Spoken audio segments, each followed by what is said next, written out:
On this episode of MythBusters. Good morning, everyone. My name is Adam, and I'll be your flight attendant today on MythBusters. Is the brace position intended to save you Really bad feeling about it. or kill you? And I have a sneaking suspicion that I'm a really, really bad driver.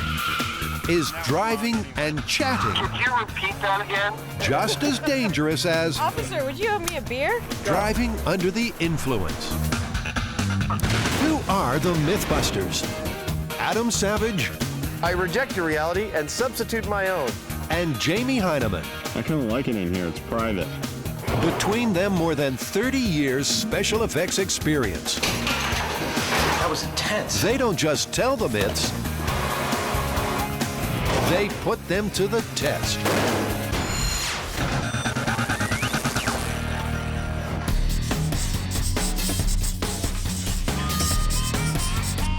Guys, I got a good one. While flying this weekend, I actually heard a really interesting myth while I was reading my emergency safety card. The guy next to me claims, conspiracy theory style, that the brace positions that you have to get into on the commercial airlines when you're crashing into land or water are actually to kill you. It's so that when you're crashing, your neck will instantly break because it's actually cheaper to pay out for a wrongful death suit than years and years of rehabilitation. That's a good one, Carrie. And we get to destroy another aircraft. As much fun as that would be, I'm not sure it's really feasible for this. I mean, we need to do several experiments, and destroying a full-size plane, we're only going to get one test, if that. So, I mean, do you have a plan for a repeatable rig? Yeah, I mean, I definitely think we need something controllable. So, we could just do mini experiments, one with the brace position, of course, Buster, one without the brace position, and just see if we can knock his head off. See if there's a real difference between the brace position and sitting regularly. And what about business class? Are you any safer when you spend that extra dough? And then there are those backwards-facing seats that the flight attendants use. What about those? Exactly. To get to the bottom of this myth, the team's going to have to lay their bodies on the line. But let's not get ahead of ourselves. First, they're going to need 3 different types of airplane seats. It's back to the old MythBusters standby for airline parts. Interface Aviation. It just keeps going and going. Last time the team was here, they picked up an in-flight toilet for their vacuum test. Boy, did that suck. And the MythBuster maturity continues. Yeah! These work. They really work. Who would have thought? Nice, Tori. Let's remember why you're here. Got quite a fun shopping list. I think we need 5 rows of the economy seats. 1 row of 2-seaters for the first class. Is this the first time you've ever been in first class? Man, Me too. that's a good life. And the final item on their list, a flight attendant's rear-facing seat. Cool. This is gonna be perfect. Happy? Think we got everything? I'm very happy. This is gonna be good. We got some good stuff here, for sure. We got a lot of work to do, so we should head back to the shop. Although air travel is one of the safest forms of transportation, every year in the U.S., an average of 120 people are killed and 350 seriously injured in commercial airline crashes.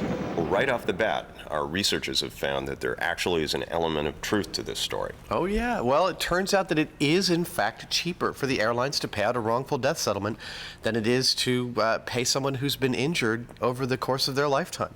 Wrongful death settlements pay out at between around $3 and $5 million an occurrence, whereas depending on the severity of the injuries, for a lifetime of rehabilitation, the airlines may pay out between 8 and 10 and sometimes up to $50 million. Wow. You have Buster's whole family here. To assure passengers the safest flight possible, engineer Richard DeWeese of the FAA Civil Aerospace Medical Institute conducts extensive testing on the crashworthiness of airline seats and their effects on passengers. So cool. Carrie popped into his office in Oklahoma City to see how it's done. Wow. Where we do all of our testing. And of course, down the middle of the area is our test track. This is our test sled.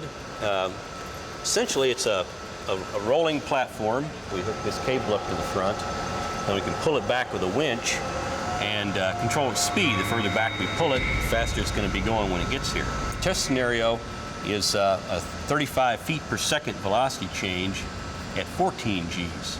And we get to that 14 G peak in only 80 milliseconds. Wow. And from course to test dummy, we're going to be gathering things that tell us whether or not the person would have been injured by the readings we get from them. Okay, so this rig may be a bit outside the build team's scope, but Tori's got a plan, and it's on the cheap. Well, we don't have the hydraulic rams that they use at the FAA. So we're gonna have to come up with a new experiment to test this. One thing we could do is basically we'll build a gantry, put the seats on it, we'll get a crane and vertically drop it. All we have to get is 35 feet per second. And you know, for 1 second, if we drop it for 1 second, we're gonna get some serious G-forces.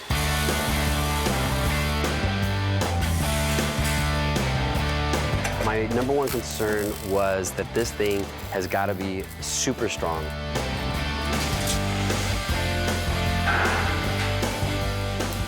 We went with 2-inch square tubing and then triangulated the heck out of this thing. The whole gantry is at a 30-degree angle, which is to specs to the FAA's crash tests that they do. But before they take to the skies, their next myth has them hitting the road. Come on, admit it. You know you do it. Talk on the cell phone while driving. And deep down, you know it's dangerous. But is it as dangerous as that other driving taboo? Here comes another one. The myth is that it is just as dangerous to drive while talking on a cell phone as it is while driving drunk. Well, obviously, you know, while you're dialing, your eyes are not on the road, but what we really need to pinpoint is whether the conversation itself is dangerous. Yes. Yeah, people seem to be under the impression that if you're at a stoplight, it might be okay to dial because you're not moving, but then it's okay to talk once you actually get moving. And that's the key thing about this myth. Is it, in fact, safe to talk on a cell phone while you're driving? That's what we're going to test.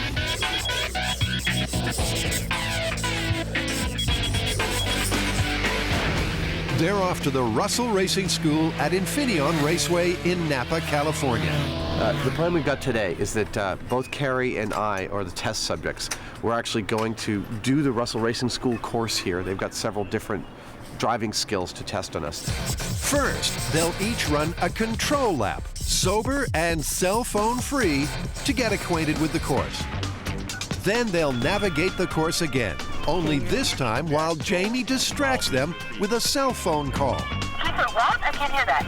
Finally, they'll knock back a few cold ones, take a police-administered breathalyzer test, and then climb back behind the wheel for their last lap. Oh, man. This is a tough one because I do notice on occasion talking on a cell phone that it's easy to zone out. Whether that's equivalent to driving while drunk, which I've never done, I have no idea. Ladies and gentlemen, start your engines. Carrie and Adam are about to test the myth that driving with a cell phone is just as dangerous as driving drunk. Once again, going to humiliate myself in front of a very large audience. But before they attempt the skills course impaired, they'll each try a control run first, sober and cell phone free.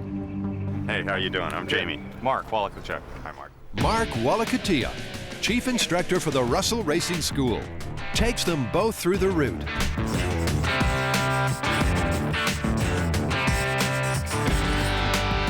I'm ready. Go. Are you ready? Go.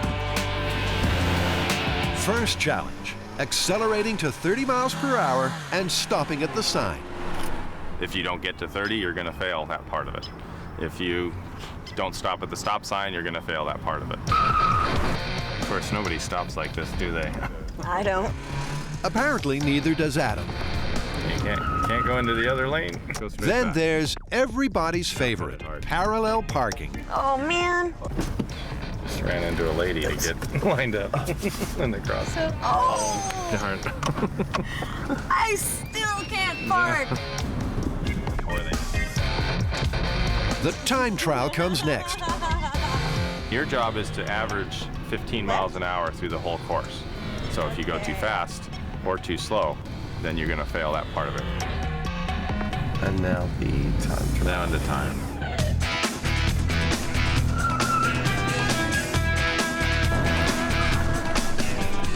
Easy to get going fast there. Yeah. And you got to be at least 10 miles an hour around here. You got it. And for the piece de resistance, the accident avoidance challenge.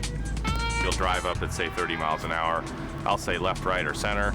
You've got to make that lane change and then, you know, get through that particular lane change. All right, so now remember we got to do without the brakes. Without the brakes. A little over 25, 27. Okay. Go. Okay. Left.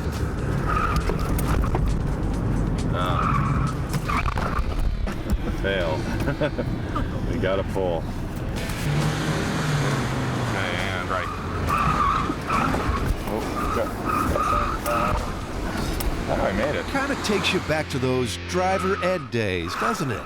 How did I do? That was pretty good. We were a little quick for the what we call the road drive. You're very good at the parking. Every time you turn, I'm going to want to see checking both sides and signaling. For the whole test? Yeah, even. Okay. So that's a pass. It's all good. And Carrie? I have a sneaking suspicion that I'm a really, really bad driver. That wasn't bad. You need to practice your parking, which not many people do. But so I failed you on that. The rest of it, you did actually very good in the accident avoidance part. That was really close. That was good. So overall, you passed. Yeah, but the real fun's still to come. I suspect that driving while talking on the cell phone is going to cause more impairment than any of us really imagined. I think the cell phone's gonna be murder. There's absolutely no way. I'm trying all my concentration just to remember what I'm doing when I'm driving on this and where the roads are. Back at the shop, the framework for Tori's MythBust airplane is nearly complete. They'll have Buster testing the validity of the brace position in no time. Fingers and toes. What I have to do next, I have to cover this whole thing with plywood, and that's going to be the theoretical airplane floor. I'll lay the tracks on, and then I'll start putting on the airplane seats.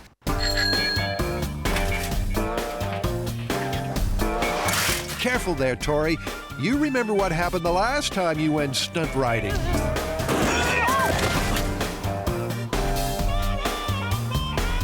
I'm okay.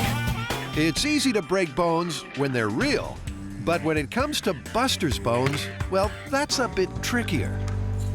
For this myth, we need Buster's broken bones to explain to us what's going to happen in the brace position to the human body. So we just basically want to do some fact checking to make sure that Buster is up for the test and he will give us some real data. We want to make sure that he is as much like a human as possible. To retrofit Buster's aluminum frame with the most realistic bones possible, the build team tests the strength of different materials. First, animal bones as the control. Yep.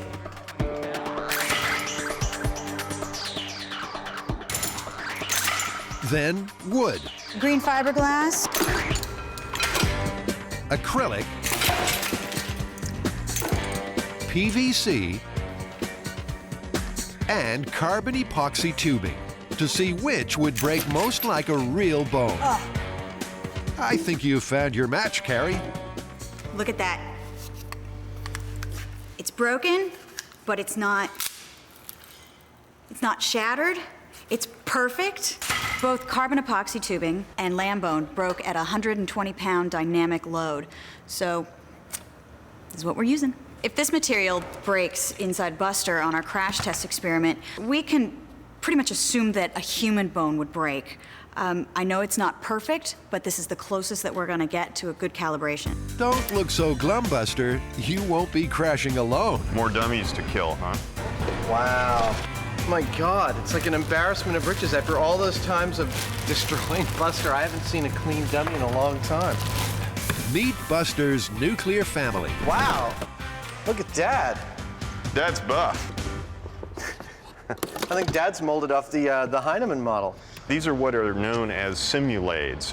While they are the correct weight, it's not distributed correctly. These guys are just to round out passenger seating around Buster. He's still our main test subject. They're dummies. You know, it's amazing after all this time to finally expand the MythBusters abuse family. I mean, I know you can't take the same kind of damage that Buster takes, but I'm willing to try. Oh, the abuse will come, all right. But right now, they're just victims of fashion. Did she come with her bra? We don't want to be indecent. This is a family show. So where did we get the bra? Did you give her ears? No. Let's leave Carrie hanging and head outside to see how the gantry is coming along. Tori's moved it to the test site for some finishing touches. Seats. Don't you think we should give the passengers a little bit more space? No, I think we should cram them even closer together to save a buck or two, you know? Don't waste that fuel. More passengers, more money. That's why airlines go broke, because they give people too much room already. You are a sweet guy. MythBust Air is ready for takeoff. Now it just needs its final passenger. Well, I guess the next big problem is the age-old MythBusters problem of determining what happens to Buster. He can't talk to us, but we need to know if he's injured, if he's dead, Right. and if there's a difference between sitting in the brace position or sitting normally. Well, it seems that maybe the neck would be a good thing to know if it could break. Right now, he doesn't have any way of indicating to us that he's got a broken neck. If you are in an airline crash and your head is coming towards the seat in front of you, you're going to crash in and your neck is going to bend like this while the rest of your body continues on. This is known as extension. But Buster's neck is fixed and therefore won't bend like a human's. Leave it to Mr. Fix-It to crack this quandary. What this means for Buster is I've got to make a neck that replaces this one. So I'm gonna machine the neck, this piece. I got a couple hinges from the hardware store so it can move, and it actually move pretty far back. And Grant's added a series of springs to simulate the muscles in the neck that would normally resist force applied to the forehead. But getting the neck to bend is only half the solution. Grant also needs to be able to determine the amount of injury the neck sustains during the crash. He'll do so by calibrating the neck's angle of deflection, or how far it bends backwards. Simply put, he'll hang a series of weights from the back of Buster's head to make it bend. Here's 150 pounds I prepared earlier. Then measure the resistance to Buster's neck through a potentiometer, which sends a signal to the ohmmeter. The higher the kilo ohms, the greater the damage. First, they record the resistance on the neck with no load attached to establish a baseline. Okay, so starting out, we've got 4.29. Okay, 4.29. You ready? Yeah. I'm just gonna lower it down. Here we go. Then they increase the weight to measure the angle of deflection. Great. Okay, so what do you got? 6.2.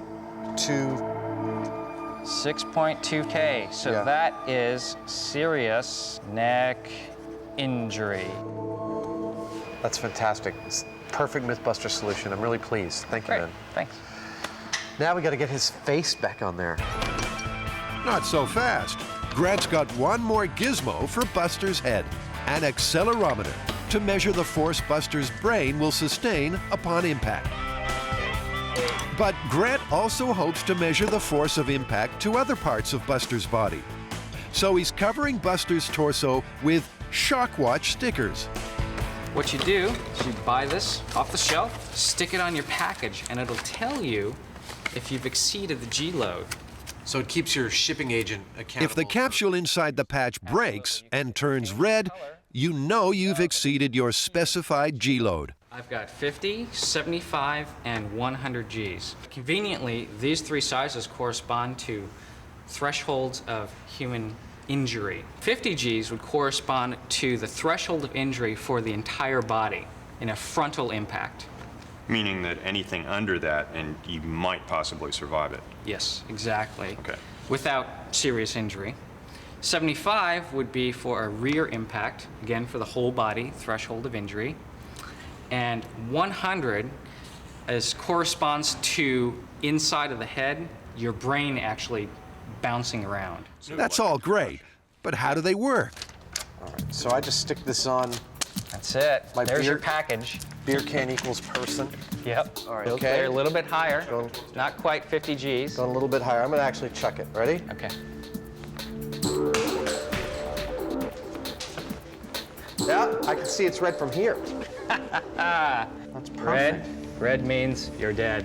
If it works this well on a beer can, they can't wait to see how it works on Buster. That's perfect, Grant. I'm totally psyched about that. Are you frightened? It's round 2 of Adam and Carrie's driving test. They've already passed the control run, so it's time to break out the cell phones and try a more distracted lap. Okay, for the cell phone test, I'll be off on the sidelines talking into a cell phone and delivering 3 different types of tasks to the driver in the car. The first one is repeat the sentence. They just have to repeat what I've said. The second one is a verbal puzzle. They have to actually think about what their answer is going to be. And then the third one is a monologue where they have to list 5 different things about some particular subject that I'll give them. There's no doubt in my mind that their driving performance is going to be significantly reduced.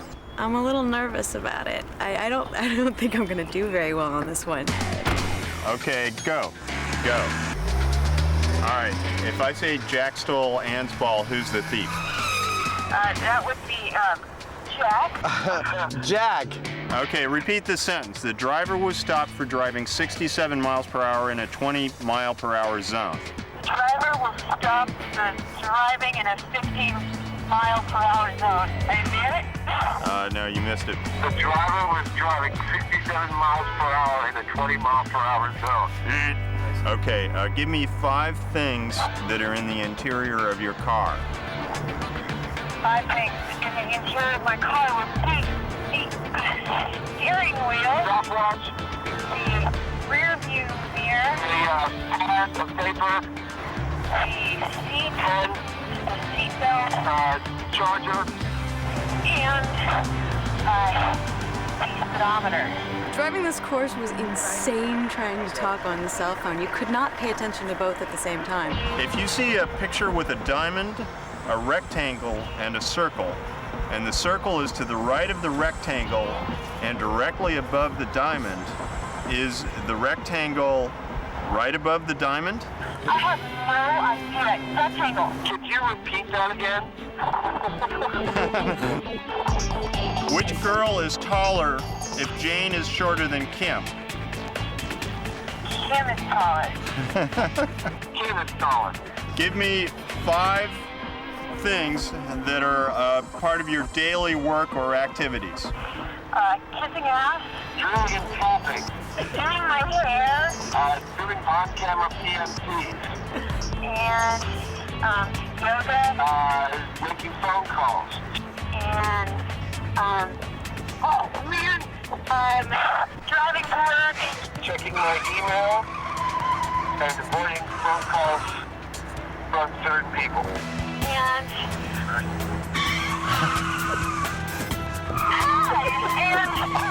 Here they come racing to the finish line. And the winner is... Oh! That was awful. That was absolutely awful. We actually gave her a fail for the overall course. There was one time there where she was trying to maneuver the wheel and she got very creative, kind of held the wheel with her elbow. Yeah, not to mention you failed over half the course's obstacles. And Adam? He did end up failing. He failed half of the elements. That makes the MythBusters 0 for 2. There are a ton of studies and a lot of conflicting data about how much talking on a cell phone actually affects your driving. Yeah, one study actually showed that a simple conversation wouldn't affect driving at all. Yeah, but a British study did extensive testing with things like memory tests, reasoning, and mental arithmetic, and found that it did heavily affect your ability to drive. And that was the first study to actually compare it to a benchmark of something we know is dangerous, which is driving under the influence of alcohol. It's time to start drinking. As dangerous as driving drunk? Well, only one way to find out for sure.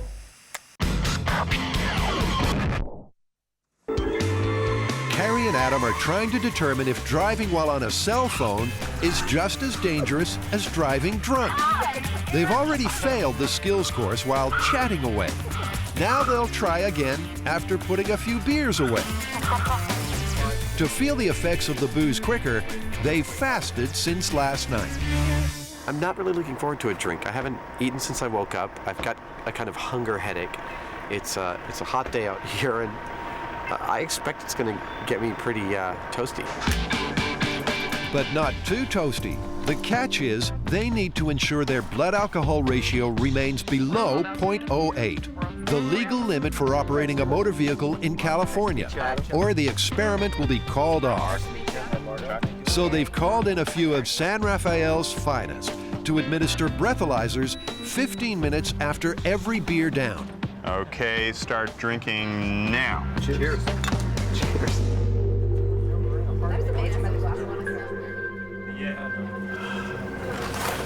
Yeah, it's a tough job, but someone's got to do it. Cheers. I'm actually surprised that I'm a little cockeyed. One beer, empty stomach. And apparently, Carrie's not the only one. You're going to fart on camera to prove that women actually do occasionally. I'm so not gonna do that. If my boyfriend finds out I fart, he might leave me. What I need you to do is just put your mouth over this tube here and blow. One beer and 15 minutes later, Carrie's ready for the test. Okay. Slow or hard? Yeah, I'll hold on to this. Hard. Okay. Keep going, keep going, keep going, keep going, keep going. Go, go, go, go. Okay. Okay, there you are right there. 0.038. Halfway there. That means I get another beer? Officer, would you have me a beer? You're next, Adam. Go, go, go, go. Keep going, keep going, keep going. Go, go, go. There. I bet I need another beer. Oh! 0.027. 0.027. It sounds like I have a lot more to drink. Now there's something you don't hear every day. Keep going, keep going, keep going. Closer, but you can go higher, Carrie. What do you say she completes the other half beer and It's not even half, it's like a third. 051. 051. I think I need another beer. Here we go. Let's hope Carrie's second beer's a charm. There you go. That's You're it. right there. Beautiful. All right, can't get any more. 075. And Adam's third tips the scales. 07. 07. All right. Good. All right. Let's try with 07. They're rocked. Now it's time to, roll. It's finally time to test the aircraft killer brace position, and Adam's singing with excitement. Buster and part of his extended family are going to be joining him on this drop. This first test, Buster's going to be sitting upright, not in the brace position. This is the, the control. And Grant is actually setting up the accelerometer in Buster's head. He's already got his broken neck rig, and we're just going to see if there's any difference between this and the brace position. We're dropping him from 15 feet. That should give us the absolutely FAA spec speed of 35 feet per second. Should be between 30 and 40 Gs of impact, and well, I think all hell's gonna break loose. This is gonna be an absolute horror show. That all looks really good. Wow. That seems really high. You're good to go. And 5, 4, 3, 2, 1.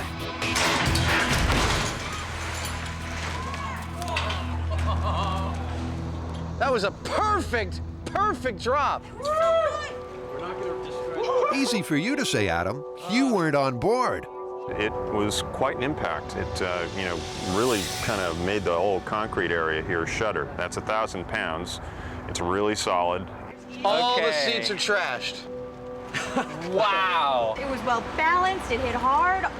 I'm amazed. So was it a regulation drop? Oh, that is. Check out the replay. We met the FAA guidelines for a crash test perfectly. It couldn't have gone any better. I mean, we had a 41 feet per second, 54 millisecond collision time, and 21 Gs subjected to the frame.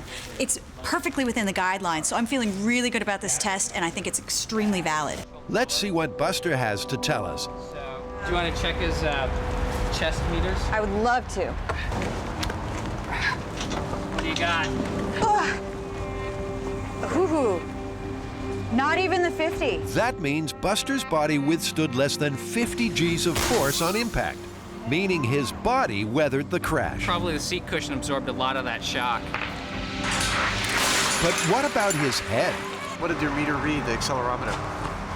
The accelerometer gave me 56.4 G, so no serious head injury there. It takes a minimum of 100 G's to the head to sustain major trauma. So Buster will live, but he's going to have one major headache. Check out this tray table here. So what was the neck injury? So the neck injury, the meter read 4.67 K, which isn't even close to our threshold for serious neck injury of 6.7 K. That means Buster's neck didn't bend back far enough to indicate significant damage on the ohmmeter. I tell you, it's pretty much a real testament to how these seats are built, that with a fall like that, the seats collapsing all around you, there may be some broken legs, but all of these passengers would have survived this fall. Absolutely. It's pretty amazing. Everything we have says this is a survivable type of drop. So, very next thing to do is to pull Buster down off this rig, reset him for test number 2, which is the brace position test. And in fact, in resetting this rig, we have to pretty much rebuild the whole thing to test it twice. Well, here's one serious injury. All things considered, that's not so bad, right? Wrong. You'd definitely not be able to make your way to the safety exit with a broken femur. Only 20% of people die on impact in an airplane crash. 80% survive, and I think we've shown that. The rest die from smoke inhalation and fire damage. So it's not being able to get out of your seat that will kill you. Okay. Well, maybe the brace position will spare Buster that trauma. We're gonna see if we have any difference between the brace and the non-brace position. The brace position that we're testing, basically in economy, you don't have the same room that you do in the business class. Business class has the best position, which would be down, holding on to your knees, flat down. But since economy, the seats are a little close together, you're gonna be holding on to the back of the seat and dispersing the G-force basically on the seat instead of on your neck. So how do you get a dummy to assume the position? We're tying the hands and heads down so that way when we drop the gantry, it keeps it in its brace position. Definitely not going to affect the test because once this gantry hits the ground, it's going to break the string. All right, you can take it up. And what goes up 3, 2, 1. must come down.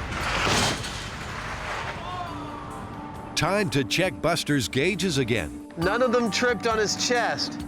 Yeah, but how's the damage to Buster's head look? The accelerometer has only 34 Gs to the head, so it didn't even trip a major event. That's nearly 20 G's of force less to Buster's head than when he sat unbraced. And the gauge in his neck measured less deflection as well, meaning it didn't even come close to breaking.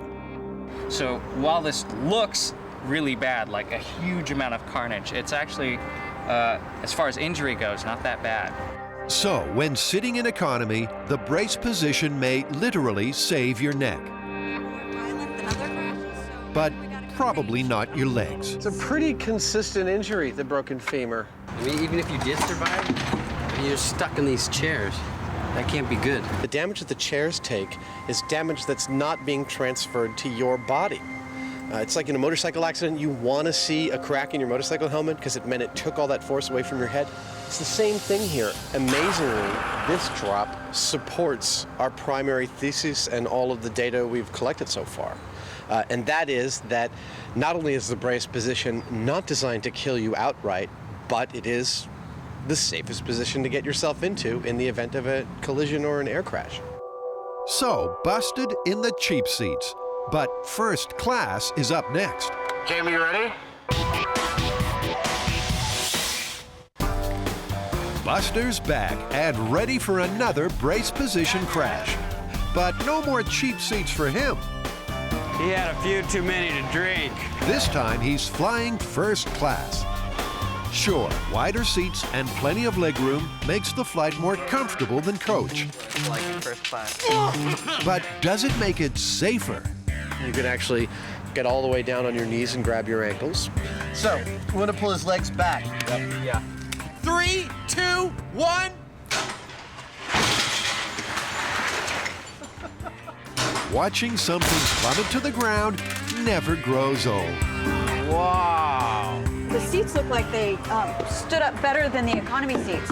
Yeah, but how about the passenger? We lost a leg. Okay, so at first glance, maybe more leg room isn't such a bonus. Check it Whoa, out. dude. 2 places. Here We got a and broken here. femur and tibia fibula. But how'd the rest of Buster's body fare? The G-force accelerometers on his body look good. Checked them and none of them were set off. So we didn't get above 50 on the chest. No. No deflection. And the head accelerometer reads 43 Gs, nearly the same force achieved when Buster assumed the brace position in economy. Because you had no seat in front of you, he went all the way and bonked his head on the ground, practically. Yeah. But I think some of it is because he can bend a little more flexibly than people who are not yogic masters. So still not enough to reach the threshold of serious head damage. But it's a bonk on the head. It is a bump on the head, yeah, but not serious head injury. 2 aspirin ought to take away that headache, assuming Buster didn't break his neck. Grant, what'd you get on the neck potentiometer? I had almost no deflection, 4.43 K. So, Serious injury? no, not even close. There's no serious neck injury at all. I think it's because there's no seat back in front of him that he's hitting his head on and pushing the neck He back. might have gotten a bang, but it wasn't a neck snapping bang. I mean, you might not have head or neck trauma, but you wouldn't be able to make it to the exit. Well, and again, that supports the data that we have. Break your leg, you can't get out of the plane. All right, cool. Let's set up for the next test. So overall, Buster fared slightly better when assuming the brace position in first class than when in economy. He's going to have some aches and pains, but at least he lived. For their final drop, the team's going to test the only seat on the plane facing in the opposite direction, the flight attendant seat. Buster's never been a flight attendant before. It's very exciting for you, career change. Good morning, everyone. My name is Adam, and I'll be your flight attendant today. On behalf of our San Francisco-based flight crew here on MythBusters, we welcome you to your flight. That flight's going to be about 40 to 80 milliseconds, and it might be a sharp bump at the bottom, but rest assured there's people here that can put you back together. 3, 2, 1. All right. It's almost no change at all. The voltmeter indicated that Buster's neck hardly moved. There's almost no deflection, and that's because the head was fully supported by that back seat rest. The possibility of neck injury was greatly minimized. I'm gonna get the data out of his head recorder. I got a peak of 87.4 Gs. You can see it in the high speed. His whole body bent forward, but there wasn't a huge whiplash kind of crack. 87 Gs. That's nearly twice the amount of force sustained in either the economy or first class drop tests, braced or unbraced. And the accelerometers on the chest aren't painting a pretty picture either. We tripped the 50 G meter. Really? Yeah. So is flying rear facing really safer than flying the conventional way? Dr. John Paul Strapp believed so. Dr. Strapp's crash survival research program proved that humans can in fact sustain much higher G-forces in the backwards-facing position, topping out at a peak load of 85 Gs. But engineer Richard DeWeese isn't quite ready to turn all the airline seats around just yet. While a rear-facing seat will spread the loads out better during a forward impact, it also has you facing rearward, and all that flying debris is now coming at you. A well-designed rear-facing seat, there's nothing wrong with it, but a forward-facing one can be just as safe as if it's designed as well. Let's hope so, because the next drop has the MythBusters putting themselves on the line. It's round 3 of the cell phone versus drunk driving test. And Carrie and Adam are fueled up and ready to go. They've already passed the control run, but failed the course while talking on the phone. Now they've consumed just enough alcohol, and on empty stomachs no less, to remain below the legal limit while driving the course a 3rd time. 065. Oh my God, you're getting in my car? And once again, the instructor puts his life on the line to grade their performances. Being the fact that we're only going to potentially knock over a few cones, I'm just fine. Let's hope Carrie's driving isn't that bad. And go.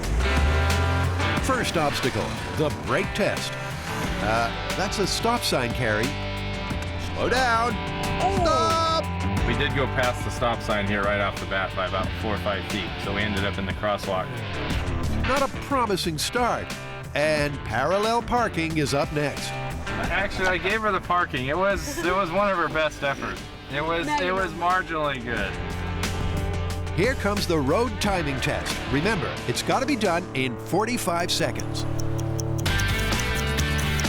Uh-oh, 30 seconds. That's going to cost you.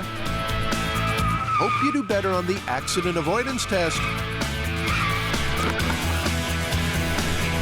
We pretty much killed a couple cones over in the accident avoidance. Or maybe not. I also think I took out a few cones. A few cones? You blew away half the obstacles, Carrie. That's what's known as a failure. Can we stop using the word failure and just be like, I didn't succeed? I am feeling a little bit tired and tipsy, and I'm definitely done with this experiment because I don't usually drink beers during the day in the sun. So all I want to do is go to sleep now and maybe eat something. No, I'm done with my... Go ahead, Carrie. Indulge. You've earned it. I'm gonna eat pizza in a minute. That's all I really care about. You'll get your reward soon enough, Adam. And go.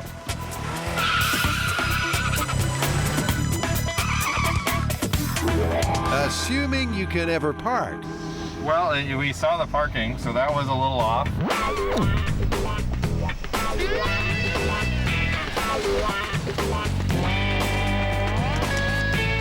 There was a couple times that I reminded him to look both ways, and I gave him kind of a half fail on that. He's coming down the home stretch. Just one challenge left. The only thing with the accident avoidance, he did do it, but he kind of slowed down through the whole thing. It's not looking good, Adam. Like Carrie, you failed nearly half the course. 2.5 fails, I guess. So you just like kind of suck. I don't kind of suck. I mean, I was definitely impaired enough that, you know, it's the sort of impaired you want to keep people off the road at that level. That's right. Not only is drinking and driving not smart, it's illegal and very dangerous.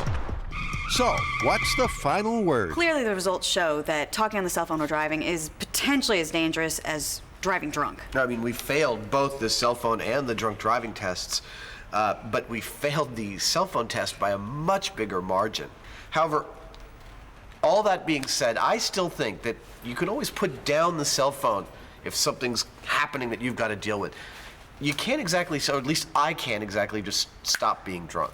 So what do you reckon? Confirmed, busted, or plausible? It's absolutely confirmed.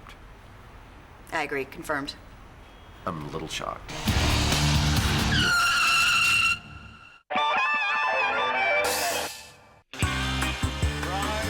MythBusters is ready for its final takeoff and crash landing.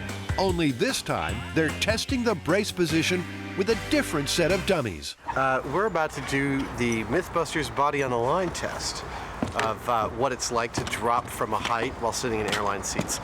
And then we're going to strap ourselves in and go for a very short ride. The potential for injury if we did this improperly is fairly high, so we're going to do it in a very safe and controlled manner, only from about 5 feet. Our calculations say we shouldn't pull any more than about 3 Gs. But just in case, they'll wear shock stickers to see if their fall surpasses 50 Gs. This is the source of all my special powers. There we go.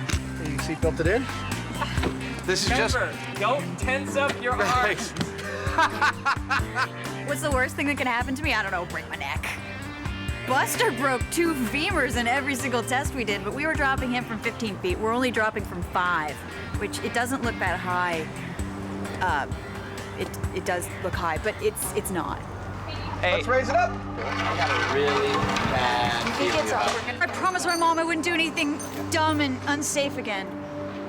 Was that? Well, it looks like you didn't keep your promise. Like, let's get it going. Looks a little high, but I think you guys are in good shape. I would be right up there with you if it wasn't for that prior back injury and the insurance people. Right. Let's do it before I change my mind. In 5, 4, 3, 2, 1.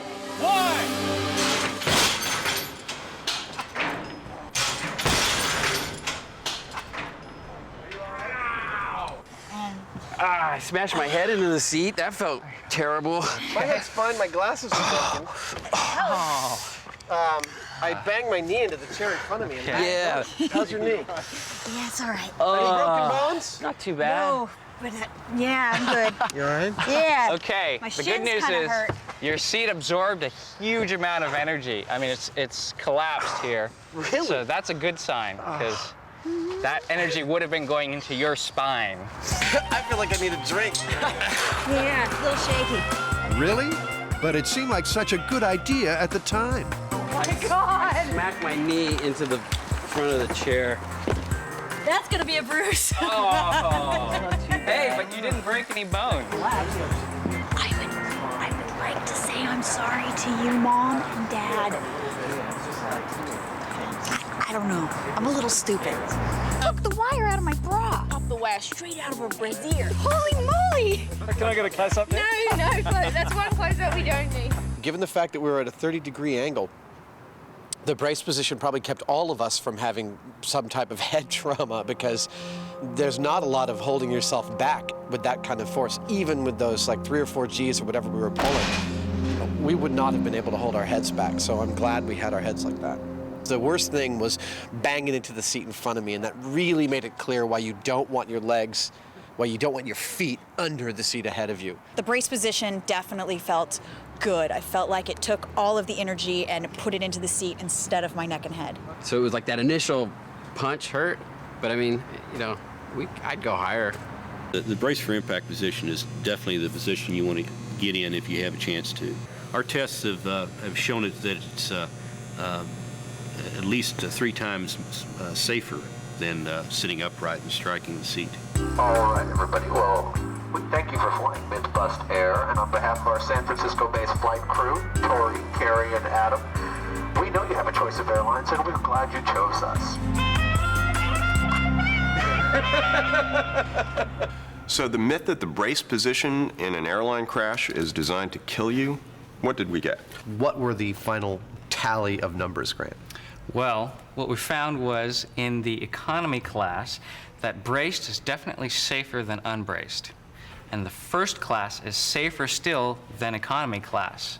And finally, the stewardess, the flight attendant seat was the safest of all, sustaining up to 80 Gs of damage and almost 0 neck deflection. Well, and the other great success we had on this is we've added to the MythBusters family. We've got 3 new test dummies to abuse, and I think they've already performed admirably. I think they already show the scuff marks of some real MythBusters service. So what do you guys think? Plausible, confirmed, or busted? This one's totally busted. Busted.